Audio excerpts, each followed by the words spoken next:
Welcome to MSR railway. मेरा 7 तारीख को जबलपुर डिवीज़न में रिपोर्टिंग डेट थी मेरी। मेरे साथ क्या क्या प्रोसेस हुई ज्वाइनिंग को लेकर मैं आपको सिलसिलेवार तरीके से बताता हूँ। क्या क्या डॉक्यूमेंट लगे, क्या क्या नहीं लगे, क्या ओरिजिनल लगा, क्या पीडीएफ, क्या आपका फोटोकॉपी लगी, मैं पूरी चीज़ आपको डिटेल में बताऊँगा। तो स्टार्ट करते हैं और वीडियो को लास्ट तक देखना और चैनल पर नया है तो सब्सक्राइब जरूर कर लेना।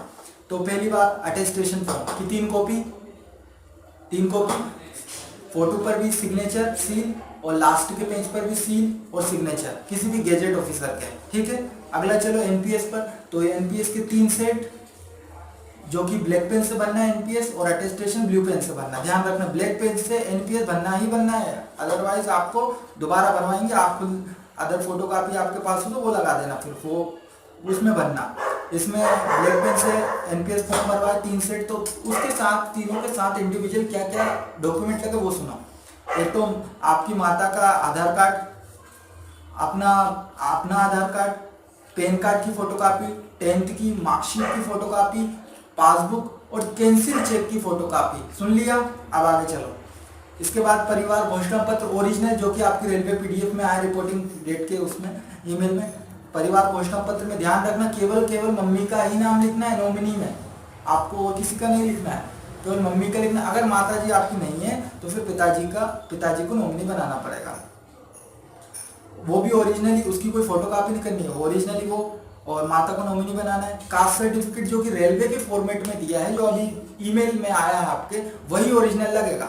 आप सोचिएगा हमने डीबी के टाइम सेंट्रल लेवल वाला दे दिया तो वहां पर नामंजूर कर दिया कई बच्चों का, इसलिए मैं आपको बता रहा हूँ, नामंजूर कर दिया और आपको आगे की डेट दे दी है, इसलिए आप ध्यान रखें। और 5वीं बात, गेजेट ऑफिसर के सिग्नेचर वाला character certificate, education, last education वाला कैरेक्टर सर्टिफिकेट, उन पर सील सिग्नेचर होना ही होना चाहिए। पुलिस वेरिफिकेशन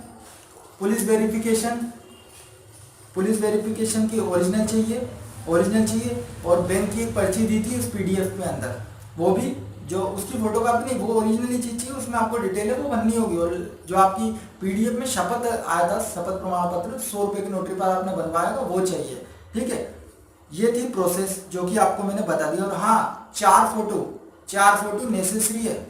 पहले दिन 4 फोटो तो लगेंगे, फिर भी आप 8-10 जो बोले भैया 15 फोटो लेकर ही जाना, नहीं तो आपको पड़ जाएगी दिक्कत, क्या पता कुछ मांग ले और कुछ नया।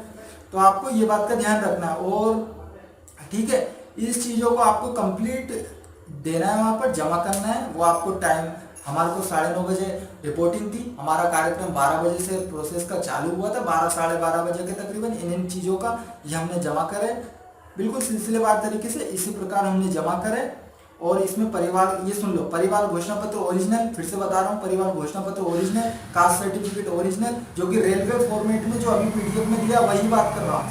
गेजेट ऑफिसर वाले कैरेक्टर, एजुकेशन वाला character original, police verification original, ये आपके वहाँ जमा हो जाएंगे। ध्यान रखना, पुलिस वेरिफिकेशन ओरिजिनल जमा होगा और आपका कास्ट सर्टिफिकेट ओरिजिनल ही जमा होगा, ये 2 चीजें वहां पर ओरिजिनल जमा होगी। और बाकी आपको मैंने सब डिटेल बता दी है।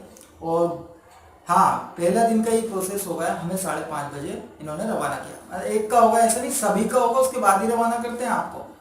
तो हमको शाम को तकरीबन 6:30 बजे डीआरएम ऑफिस से छुट्टी मिल गई हमको। फिर हमको एक शपथ प्रमाण पत्र दिया, जो पीडीएफ में नहीं आया वो नहीं दिया, एक अलग से उन्होंने दिया कि इस फॉर्मेट में जाइए, फोटो खिंचवा लिए आपने, और आप वहाँ कलेक्टर ऑफिस में जाना, वहाँ पर वकील लोग बैठते हैं, वो 100 रुपये का स्टाम्प, 100 रुपये पर स्टाम्प पर आपको बनवाने हैं। तो आपको जाना 250-300 रुपये लगेंगे आपके, वो आपको कंप्लीट करवाना है। दूसरे दिन आपको जमा करना है। दूसरे दिन कब आओगे, तो हमें जो बुलाया था मैं बताता हूँ, हमें 9:30-10 बजे के बाद बुला लिया था। तो इसी प्रोसेस को करने में, और हाँ, उसके बाद हमें जो दूसरे दिन बुला, उसके हमें सर्विस रिकॉर्ड बुक एसआर भरवाई, एसआर पूरी, हमारा जो अपना जो अपॉइंटमेंट लेटर रहेगा वो भी हमसे फिल करवाएगा। हाँ, उनमें परिवार ग्रहण करने की तारीख उन्होंने नहीं लिखी है, वो हमें अपन को बिल्कुल नहीं लिखी है, वो लिखेंगे, यही बात थी। और लास्ट नेक्स्ट डे शपथ प्रमाण और एसआर पर ही काम करवाया। उसमें 3 फोटो मैडम ने खुद काट कर, बिल्कुल छोटे, बिल्कुल पासपोर्ट से भी साइज से छोटे कर काट कर चिपकाए। और हाँ, एसआर बुक में आपका जो मेडिकल, आपने जिस दिन आपका डीबी मेडिकल हुआ होगा, तो आपको उसी जो फाइल में ना आपके जमा हुआ होगा, वो उन्हीं ने करा होगा, आपने नहीं करा होगा, वो जो है वो आपको दिया जाएगा। और एसआर बुक में आपको फेविकोल से आप चिपका लेना, फेविकोल से आप चिपका लेना, ठीक है। और रेलवे कर्मचारी वाला वो सुन लो, रेलवे के कर्मचारी के 2 गवाह के तौर पर उनके सिग्नेचर, मोबाइल नंबर और आपको जो दिया था उनका स्टेशन, वो भरवा लेना, किसी से भी भर देगा कोई भी आसानी से, ठीक है।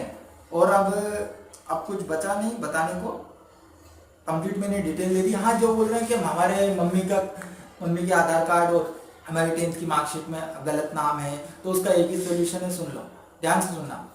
10th की मार्कशीट में वही नंबर चलाना पड़ेगा, आपको नाम चलाना पड़ेगा। कहीं पर भी अगर आपका वो गलत है तो वो गलत ही चलेगा, वो गलत ही चलेगा। आप सोचो कि नहीं हम तो सही कर लें, तो ऐसा नहीं है। अगर सरनेम मम्मी के नाम के पीछे सरनेम है तो सरनेम लिखना, अदरवाइज सरनेम भी नहीं लिखना। जो आपकी 10th की मार्कशीट के अकॉर्डिंग जो भी कुछ है वो आपको ही लिखना पड़ेगा, वही लिखना पड़ेगा। आप बोल रहे हो कि हमारे आधार में गलत है और हमारे 10th में सही है, तो आधार को अपडेट करा लीजिए अगर समय है आपके पास तो, ठीक है। बस इतनी डिटेल में आपको बताना। मिलते हैं नेक्स्ट वीडियो में, और आप चैनल को जल्दी सब्सक्राइब कर लेना, और फिर मिलते हैं, अपन बात करेंगे बढ़िया। और अपना एक्सपीरियंस शेयर करना, और जिस किसी को कुछ भी पूछना हो तो तुरंत कमेंट करो यार, मैं बिल्कुल तुम्हें रिप्लाई कर दूंगा, ठीक है। और हाँ, आपकी 2 चीज़ ओरिजिनल जमा हुई है, ये ध्यान रख लें। दूसरे दिन हमको रवाना कर दिया था 5:30 बजे, ये भी बता दूं मैं। 2 चीज़ आपकी ओरिजिनल, एक पुलिस वेरिफिकेशन ओरिजिनल जमा हुआ है, और एक कास्ट सर्टिफिकेट सेंट्रल लेवल वाला जो कि रेलवे फॉर्मेट में अभी जो दिया था पीडीएफ में, वो ये 2 चीज़ आपकी ओरिजिनल जमा होगी। लास्ट में सुन लो, लास्ट में एक बताना बात भूल गया था, लास्ट में हमसे शपथ ली गई थी। हम संविधान के प्रति नाम अपना शपथ लेते हैं कि हम ईमानदारी से ये पूरा काम करेंगे, और बस लास्ट में ये कंप्लीट प्रोसेस था दोस्तों। ये पूरा शपथ जब तक आपसे ना ली गई हो तो समझ लेना हमारा कंप्लीट प्रोसेस नहीं करा है, तो ध्यान रखना। हाँ, कुछ बच्चे अटेस्टेशन फॉर्म पर सिग्नेचर करवा कर नहीं लाए थे, तो ध्यान रखना, उनको 20 के तारीख के बाद की तारीख दे दी है, चाहे 25 को है, 26 को है, 30 का, पर 20 के बाद आना है। तो इस बात का ध्यान रखें, पूरे सिविल सिग्नेचर कंप्लीट चाहिए जबलपुर डिवीजन में, ठीक है। और आप इतने पे कुछ पूछना चाहते हो 13 के बाद ही, और हमको, और जो है हमको लोगों को 13 के बाद बुलाया है वो स्टेशन के लिए, जिस पर हमें स्टेशन अलॉट हो जाएगा, और बस इतनी जानकारी है, ठीक है। और हमने शपथ ले ली थी उसी समय, ठीक है। मिलते हैं नेक्स्ट वीडियो में, और आप चैनल को सब्सक्राइब कर लेना। और इतने पे किसी को कोई क्वेरी हो तो यार आप कमेंट कर दिया करो, मैं जल्दी रिप्लाई कर दूंगा, देर भी नहीं करूँगा। रजिस्ट्रेशन फॉर्म भरने के लिए मैं एक नेक्स्ट वीडियो बना दूंगा, और कैरेक्टर सर्टिफिकेट के लिए नेक्स्ट वीडियो बना देंगे। उसमें मैं आपको बिल्कुल क्लियर बता दूंगा कि कैसे डॉक्यूमेंट को भरना है ना, ठीक है। नेक्स्ट वीडियो में मिलते हैं। Thank you so much for watching this video. Thank you.